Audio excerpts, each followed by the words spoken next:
ಬರ್ತಾ ಇರುವಾಗ ಎದುರುಗಡೆಯಿಂದ ದೊಡ್ಡದಾಗಿ ಯಾರೋ ಬರ್ತಾ ಇದ್ದಾರೆ, ಯಾರು ನೋಡಿದ್ರೆ ಅಂಬರೀಷ್ ಸರ್. ಥರ್ಡ್ ಅಂತೂ ನನಗೆ ಅಂದರೆ ಆ ಪ್ಯಾಸೇಜಲ್ಲಿ ನಮ್ಮಿಬ್ಬರು ಬಿಟ್ಟರೆ ಯಾರೂ ಇಲ್ಲ. ಅವನು ಎಷ್ಟು ಆಗತ್ತೋ ಅಷ್ಟು ಮೂಲೆಗೆ ಸರ್ಕೊಂಡು ಹಿಂಗೆ ನಿಂತ್ಕೊಬಿಟ್ಟೆ ನಾನು. ತುಂಬ ಹತ್ರ ಬಂದರು ಆ್ಯಕ್ಚುಲಿ. ನನಗೆ ಒಂಥರ ಭಯ ಸ್ಟಾರ್ಟ್ ಆಯಿತು. ಬಂದವರು ಹಿಂಗೆ ಅವ್ರಿಗೆ ಗೊತ್ತಲ್ಲ ಅವ್ರ ಕಣ್ಣು ಹೆಂಗಿತ್ತು ಅಂತ, ನೀವು ನೋಡಿರ್ತೀರ ಸಂದೇಶ. ಹಿಂಗಂದ್ರು ಹಿಂಗಂತ ಇದ್ದಾರೆ, ಹಿಂಗಂತ ಇಲ್ಲ ಅಂದ್ರೆ ಒಂದು 10-20 ಸೆಕೆಂಡ್ ಹಂಗೆ ಹಿಂಗೇನೋ ಅಂತಾರೆ, ಹಿಂಗಂತಾರೆ. ಕನ್ವರ್ಲಾಲೆಲ್ಲ ನೆನ್ಪು ಬಂದ್ಬಿಡ್ತು ನನಗೆ.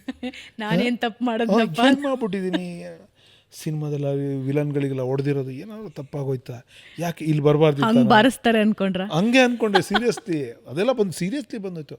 ಕೊನೆಯಲ್ಲಿ ಕವಿರಾಜ್ ರೈಟ್ ಅಂದರು. ಅಂದರೆ ಆವಾಗ ಗೊತ್ತಾಯ್ತು ಇದೆಲ್ಲ ಕಸರತ್ತು ಏನು ಮಾಡಿದ್ರು ಅವರು. ನನ್ನ ಹೆಸರನ್ನ ನೆನಪಿಸ್ಕೊಳಕ್ಕೆ ಎಲ್ಲೋ ನೋಡಿದ್ದಾರೆ, ಎಲ್ಲೋ ಕೇಳಿದ್ದಾರೆ, ಬಟ್ ನೆನಪಿಗೆ ಬರ್ತಿಲ್ಲ. ಅದು